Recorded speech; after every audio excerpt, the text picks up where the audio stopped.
రాష్ట్రంలో లోక్సభ ఎన్నికల కౌంటింగ్కు అంతా సిద్ధమైంది. రేపు ఉదయం 8 గంటల నుంచి కౌంటింగ్ మొదలు కానుంది. తెలంగాణలో 17 ఎంపీ సీట్లతో పాటు కంటోన్మెంట్ అసెంబ్లీ సీటుకు జరిగిన బైపోల్ ఓట్లను రేపే లెక్కించనున్నారు. 17 లోక్సభ స్థానాల కౌంటింగ్ కోసం రాష్ట్ర వ్యాప్తంగా 34 కేంద్రాలు ఏర్పాటు చేశారు. ఎంపీ ఎన్నికల కౌంటింగ్కు విస్తృత ఏర్పాట్లు చేస్తున్నారు అధికారులు. ఇక పార్లమెంట్ ఎన్నికలకు సంబంధించి ఈవీఎంలను స్ట్రాంగ్ రూమ్లో భద్రపరిచారు. హైదరాబాద్ జీహెచ్ఎంసీ పరిధిలో తెల్లవారుజామున 4 గంటలకే స్ట్రాంగ్ రూమ్లను ఓపెన్ చేయనున్నారు. అక్కడి నుంచి ఈవీఎం మెషిన్లను కౌంటింగ్ కేంద్రాలకు తరలించనున్నారు. రైట్, మహబూబ్ నగర్, నాగర్ కర్నూలు ఎంపీ సీట్లపై మరిన్ని డీటెయిల్స్ బాలకృష్ణ అందిస్తారు. Balakrishna, over to you. Mahabubnagar జిల్లాలో ఉన్నటువంటి 2 లోక్సభ స్థానాల ఫలితాలపై తీవ్ర ఉత్కంఠ కనిపిస్తుంది.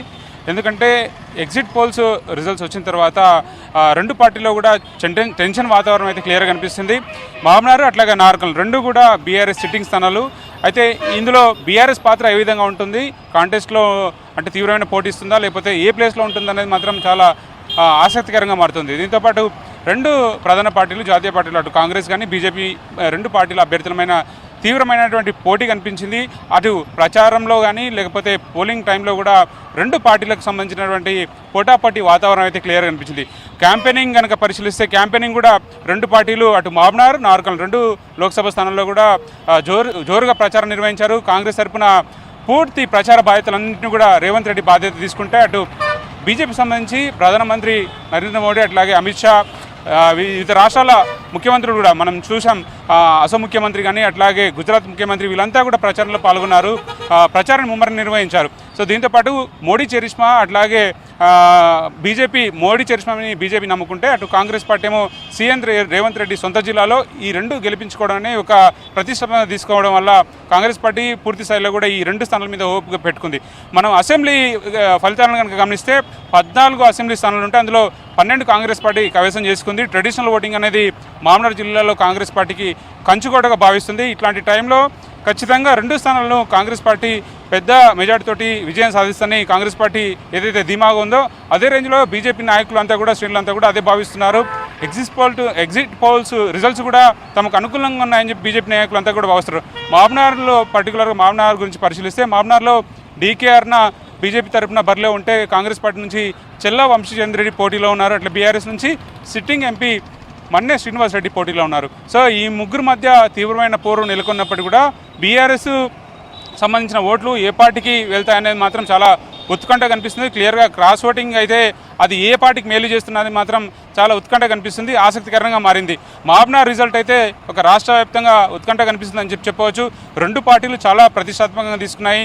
అంటే గతంలో డీకేఆర్నే ఇక్కడ ఉమ్మడి జిల్లాలో మంత్రిగా పనిచేసినటువంటి అనుభవం ఉంది కాబట్టి ఆమె సొంత చరిష్మా, అట్లాగే బీజేపీ పార్టీకి సంబంధించి నరేంద్ర మోడీ చరిష్మాతోటి అన్ని ఈక్వేషన్స్ వల్ల బీజేపీకి అర్బన్ ఏరియాలో బాగా పోల్ పర్సంటేజ్ పెరిగింది. ఆ పోల్ టర్నౌట్ అనేది తమకు అనుకూలంగా మారుతుందని బీజేపీ శ్రేణులు ఏ విధంగా అయితే భావిస్తారో, కాంగ్రెస్ పార్టీకి సంబంధించినటువంటి నాయకులంతా కూడా ముఖ్యంగా 2 పార్లమెంటు స్థానాల్లో కనుక పరిశీలిస్తే 12 మంది ఎమ్మెల్యేలు ఉన్నారు. పర్టికులర్గా మహబూబ్నగర్ పార్లమెంటు కాన్స్టిట్యున్సీలో 7 కాంగ్రెస్ పార్టీ సంబంధించినటువంటి ఎమ్మెల్యేలే ఉండడం వల్ల ఆ పార్టీకి ప్లస్ పాయింట్గా భావిస్తున్నారు. Rural area voting, traditional voting అట్లాంటి ఈక్వేషన్స్ వల్ల కూడా కాంగ్రెస్ పార్టీ పూర్తి స్థాయిలో హోప్స్ పెట్టుకుంది. దీంతోపాటు ముఖ్యంగా సీఎం రేవంత్ రెడ్డి స్పెషల్గా తన సొంత జిల్లాలో 2 పార్లమెంటు స్థానాలు గెలిపించుకోవడం కోసం తను చేసినటువంటి ప్రయత్నాలు కానీ, ప్రచారాలు కానీ, రోడ్ షోలు కానీ ఇవన్నీ తమకు కలిసి వస్తాయని చెప్పి కాంగ్రెస్ పార్టీ నాయకులంతా భావిస్తున్నారు. సో చాలా ఉత్కంఠ కనిపిస్తుంది. మహబూబ్నగర్ జిల్లా అనగానే దాదాపు 32 లక్షల మంది ఓటర్లు, 70% పైగా 2 లోక్సభ స్థానాల్లో కూడా పోలింగ్ పర్సంటేజ్ నమోదైంది.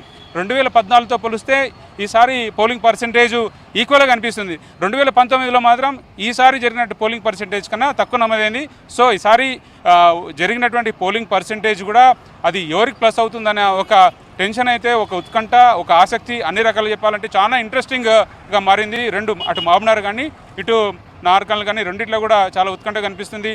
14 అసెంబ్లీ కాన్స్టిట్యూన్సీకి సంబంధించినటువంటి కౌంటింగు, అటు మహబూబ్నగర్లో పాలమూరు యూనివర్సిటీ ప్రాంగణం, అట్లాగే నార్కల్లో మార్కెట్ యార్డు 2 కూడా రేపు అంతా సందడి కోలాహలం అయితే క్లియర్గా కనిపిస్తుంది. సో ఏ పార్టీ ఈ 2 స్థానాల్లో విజయం సాధిస్తున్నది మాత్రం అటు పూర్తి స్థాయిలో ఈ అంశం మీద చాలా ఉత్కంఠగా మారినందుకోసం చాలా ప్రాంతాల్లో బెట్టింగ్ కూడా నిర్వహిస్తున్నారు, బెట్టింగ్ కూడా పాల్పడుతున్నారు. యాంగ్జైటీని క్లియర్గా కూడా అటు నార్కన్లు కానీ మహబూబ్నగర్ సంబంధించినటువంటి పార్టీలకు సంబంధించిన అభ్యర్థులు లేకపోతే కార్యకర్తలు శ్రేణులంతా కూడా భావిస్తున్నప్పటికీ కూడా పూర్తి స్థాయిలో మాత్రం ఎవరు గెలుస్తారనే మాత్రం చాలా ఉత్కంఠగా మారిందని చెప్పవచ్చు. Vote studio.